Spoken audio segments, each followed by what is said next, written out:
So, a nice Kodak Retina IIa. What's it say? Some miscreant has broken the erecting mechanism, so care is needed when opening it. I've not been able to try the shutter, but as the camera appears in generally good order, I'm hoping you'll be able to nurse it back to health. So let's have a look. Looks okay.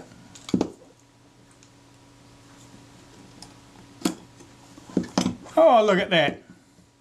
The door's not attached to the front standard. I wonder why that would be.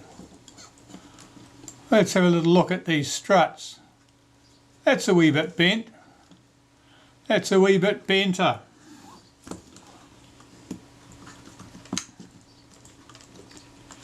So, how would someone go about doing that? Probably one of the favourite ways to buggering up the door on a Retina is to drop the camera so that it hits door first, and that's enough to pop these struts out of their holes and bend things up. This tab is bent down. It's got a quite a pronounced little curve on that. And the tab on the other side, well, that's just bent away completely from where it should be. So I suppose the question really here is, can these be trued up to make them useful and working without major disassembly? And at the moment, I don't know. I'll have to get my pliers onto it and see if I can straighten these two components up. I'm going to strip the camera anyway for servicing, but I'm probably as interested as you are to find out whether a situation like this can be rectified without pulling everything to pieces. I better get some tools. Well, I think the first thing to do is straighten up these tips where they're curved inwards, because that's never going to go. So I've got couple of pairs of pliers here with smooth jaws on them, and I'm going to see if I can get the pliers across that rivet and true up the ends of those arms.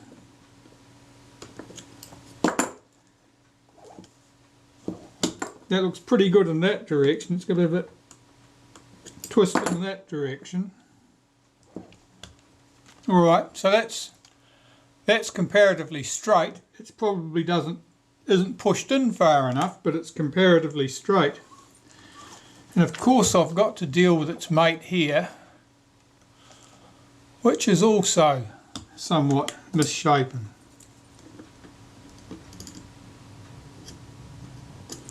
Now the curve on the outside starts at about this point, so I want the tip of my pliers to be out there somewhere.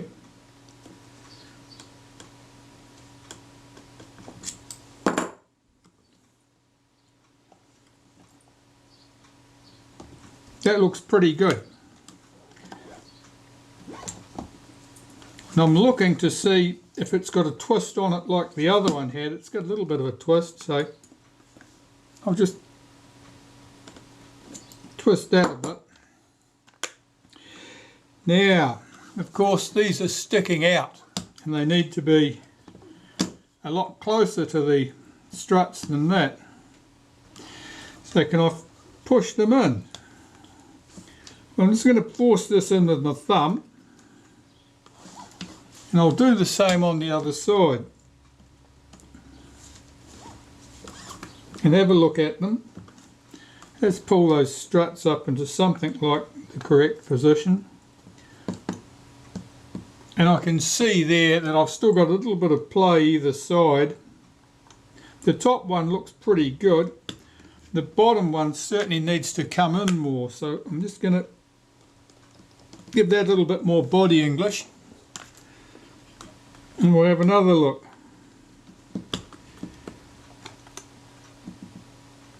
That's looking pretty good. So now I want to encourage these arms over into the slots. I can get one in.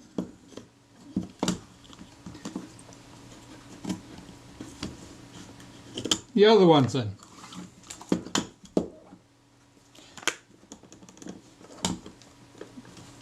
I can tell there's still too much rattle there. I haven't got those tight enough. But they are back in place. And it opens and shuts. Now in both cases there originally would have been a cartridge paper washer in there in that position, which would have taken up that space and provided a bit of controlled friction at that position. So I would say that by the time I've given these a little bit extra adjust with my thumbs and put the paper washers in place, I think that'll behave nicely. So there you go. It is possible to deal with a disaster like that without having to strip the camera right down. Now, the other question was, where does the shutter actually go? Well, we'll find out. I'm just watching the frame counter and I'm pleased to report that the frame counter spring is present and correct. The shutter speed is set to a 2/50th. Let's set it down to a 25th and see if it works. It's not cocking. I can tell that because it's not releasing. Is the shutter loose in the body? It's no great sign of that. So there are other problems there. Okay, that's all right. One problem at a time. Anyway, that's all I needed to show you, is how to get that door back together. Just a couple of bumps on this leather. Bumps of any note. Standard places to find bumps would be around the hinge, around the strap lugs at both ends. There's this sign that there's some corrosion under there, but it's not lifting the leather much, and I'd advise you not to go looking for trouble. Along the rivet lines here, where the hinge is riveted on, you can see bumps there, but they're very small. Not worth chasing those. The danger of ripping the leather is always present. The leather's quite thin at that point. Unless there's a real problem, just leave it alone. But the back, I'd like to strip that leather. I'm not going to strip it completely. I want to just bring it down to the corner here. And I don't need to go right round there. It's always good to take it to a corner.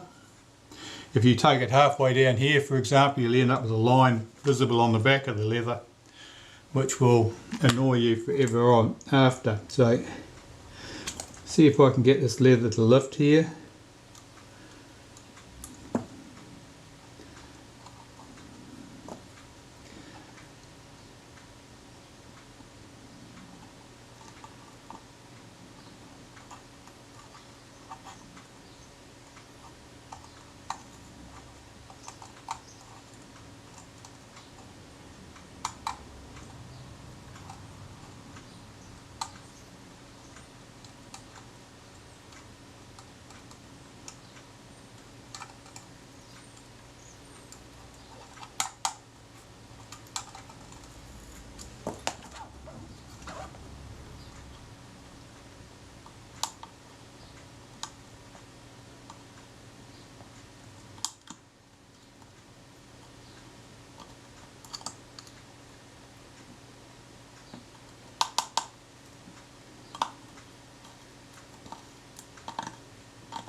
Got to take this quite slowly here. I don't want to tear the leather or stretch it. Leather stretches, it really wants to return to its original dimensions.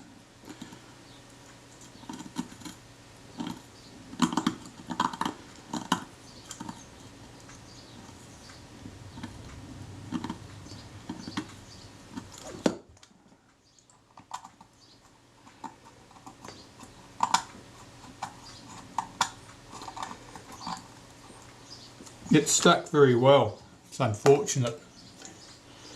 Just going to put a little bit of naphtha under here, see if that'll help the scalpel slide, if nothing else.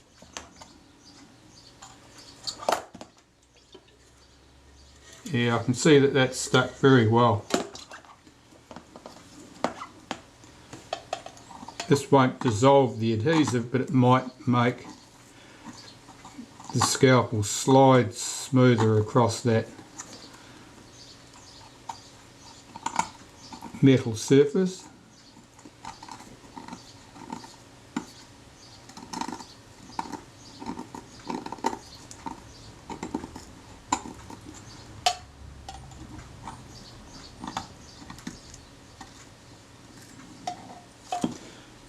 I should be able to just about peel that back from here.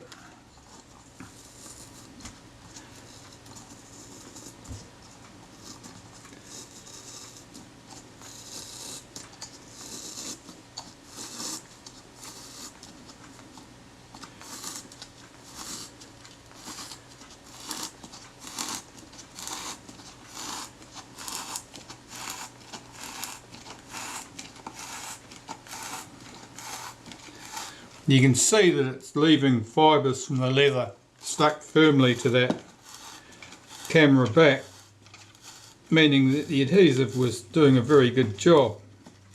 And I only need to take it to this corner in order to get a good result. That looks even.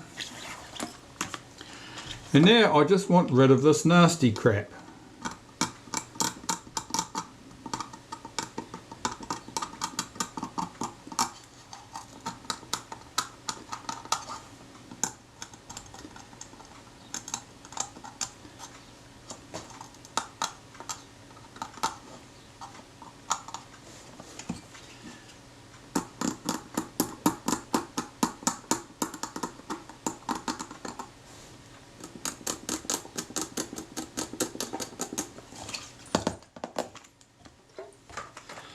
That's a good start. Brush that rubbish away.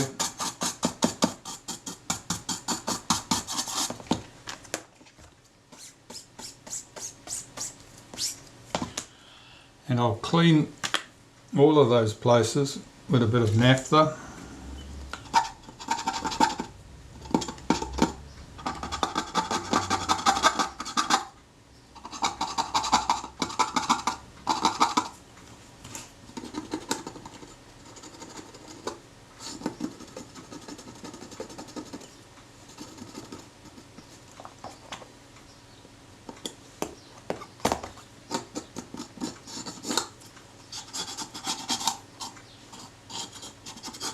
Well, the back looks good, but the leather I still need to attend to.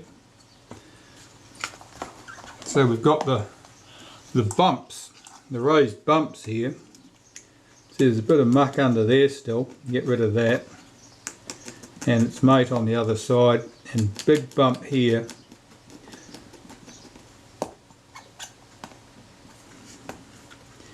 And one there.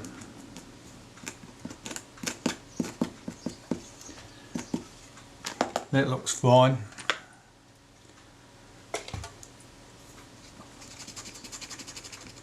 I'll clean those with naphtha.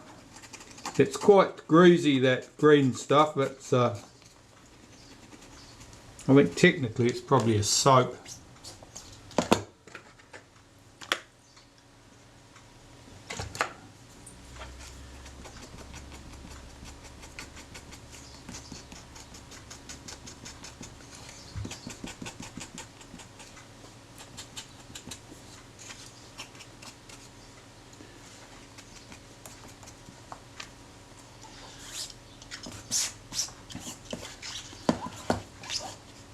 And that's it, clean and ready to go really.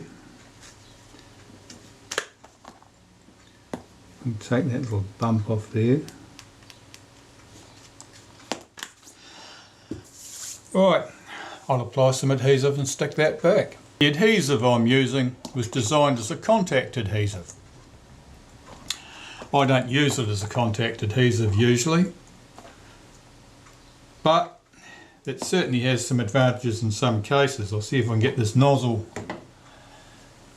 unscrewed first. I don't want to have the whole tube open.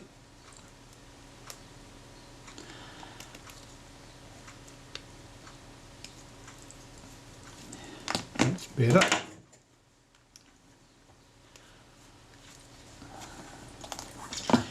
In a situation like this, those bumps are stretched leather. They won't want to lie down flat.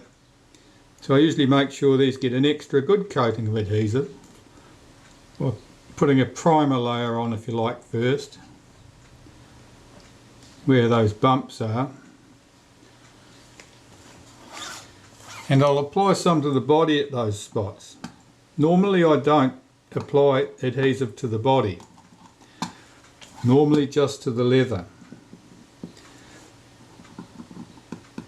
But that'll help that lock stick. So I'll let that cure for a minute, then I'll come back and coat the whole lot on the leather only and then put it back. Alright, a couple of minutes have passed. That adhesive has had a chance to cure or dry. Let's get some adhesive on the leather here.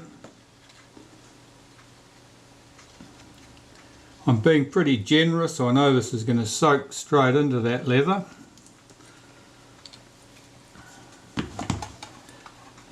Let's get this spread out evenly, especially to the corners and edges.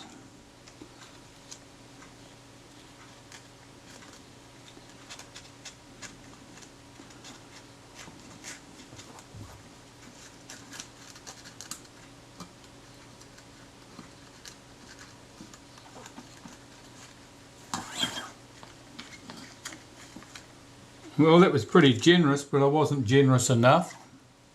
I need to add a little bit more there.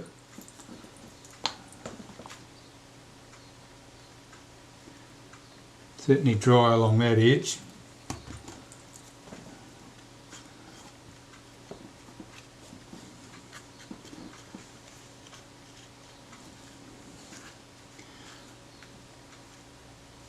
That'll do, that'll do. Right, so if I roll this down into place,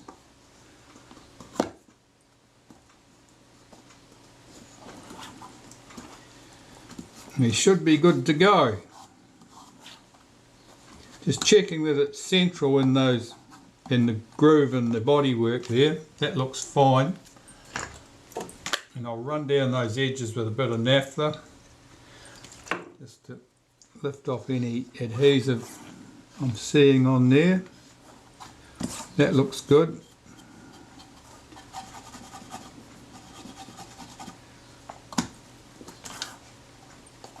So you can still see where those bumps were, but they're much reduced now from where they were.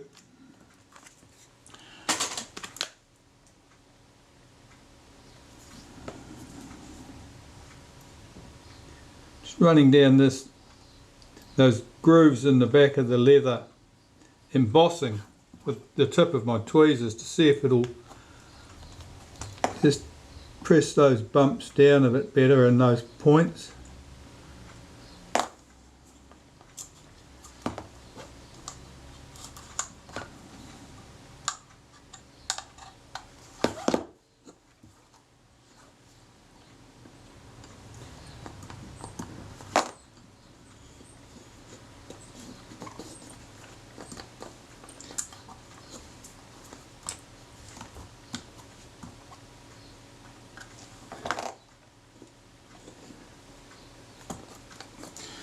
I think that'll do nicely.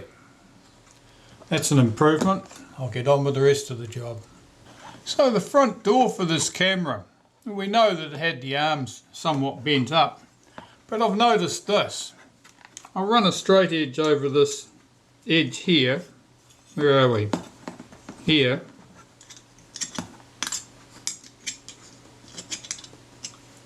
And you can see that it's not exactly straight. It's quite pushed in the centre there. There's quite a big gap at that point. If I compare it with another door, that's entirely straight across there. So that suggests that if this is bent like that, I wonder whether the camera was on its back and someone stood on it, or had it in their pocket and sat on it. So that the reason the struts got damaged was that the front got pushed in, forced inwards, rather than anything else. I'm going to see if I can take some of that bend out of that door. I'm not entirely sure whether I'll be able to or not, but I'm going to attempt to.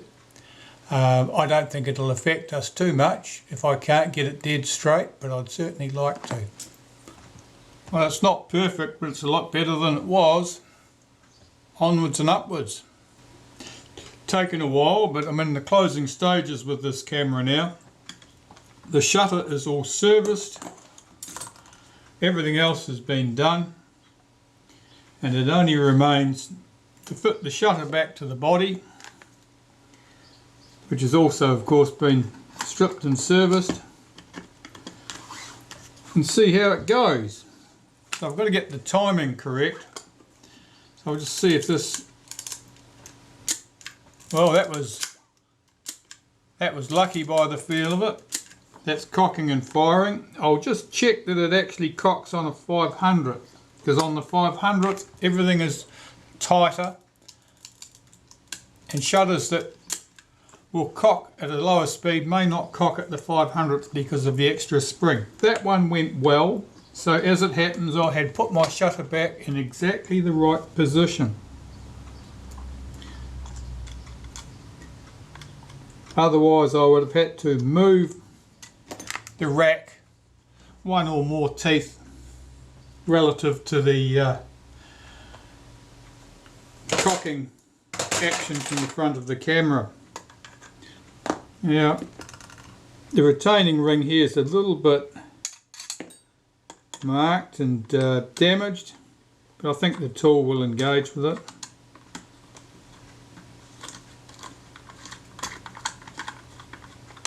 Yep, got that shutter rotate out of position there, that's better. There's a detent in there that locates the shutter so that it won't rotate relative to the body. That's fine, that's all working perfectly.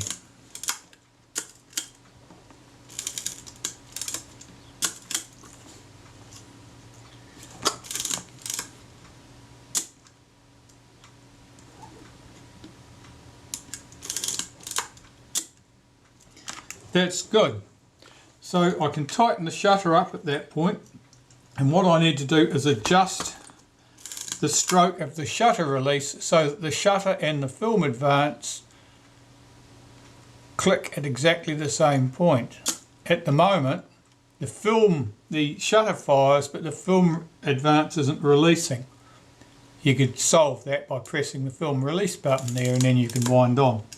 So it's just an adjustment in the top of the camera needs to be done to deal with that. But first I'll just tighten that shutter retaining ring, and then I'll open up the top of the camera. To adjust the stroke of the shutter release mechanism here so that the film advance and the shutter fires at the same time, need to change the relative position of this screw head under here. You watch that action as I press down on that shutter release. You'll see how the shutter release has an arm on it here which presses down on that piece lock of the film advance.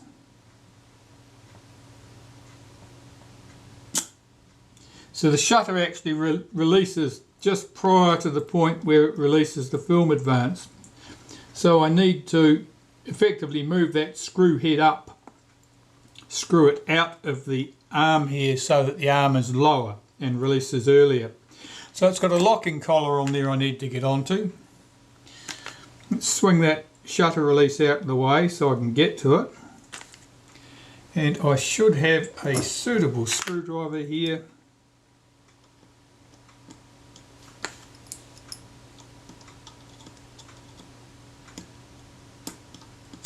It looks a little bit scarred round there, like somebody's had a go at this before. Yeah, I'd say they have.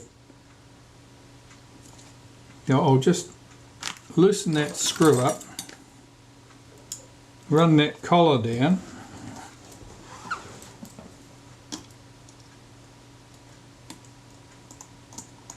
and check again.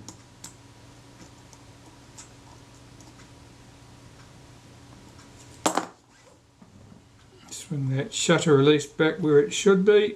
That's better. Let's try again. I'm squeezing the shutter release very slowly.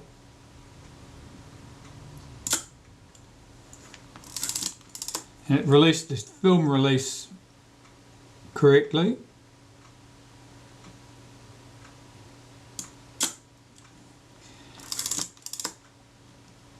I'd say it's releasing the film release first now, or very close to the same point.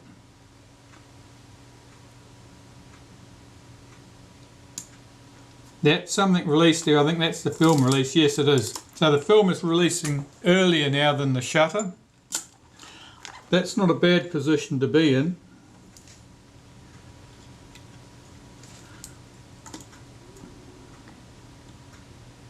I'll do that lock collar up and check. Sometimes the adjustment moves when you tighten that collar up.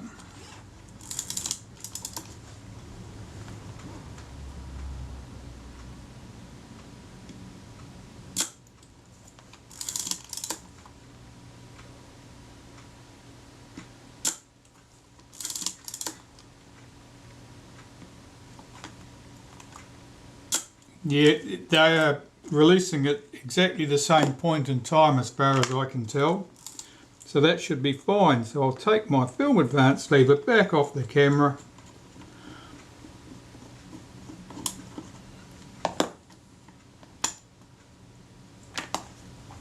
Check that I haven't put too many fingerprints all over the glass surfaces. Some thread of cotton there. Sticking on something. Let's get rid of that. Oh, it's just caught on that frame. That prism's clear. The finder's clear. Blow out the top cover again. Lower the top cover into position. Put the film advance lever back on. Rotate that clockwise until I hear everything click into place. Put the screw in place. Rotate it again, make sure that feels good. Do that screw up tight. That's all moving smoothly.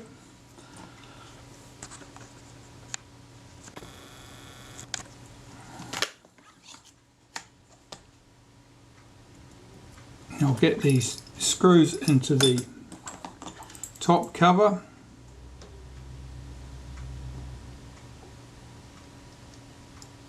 They're very short, these two screws.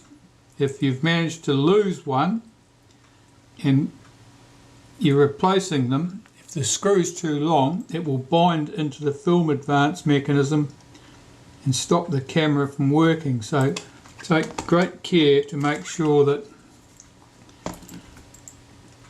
the screw you use is the correct one for the job, or at least suitable.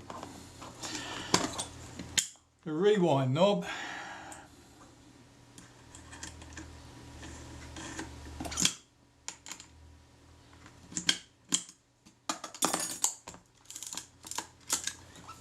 And there we have it, our Retina IIa with a front that opens and closes correctly. Those arms straightened out fine. They've got suitable washers on there now, cartridge paper washers. It's nice and snug, everything good. That Retina IIa is ready to go home. Thanks for watching.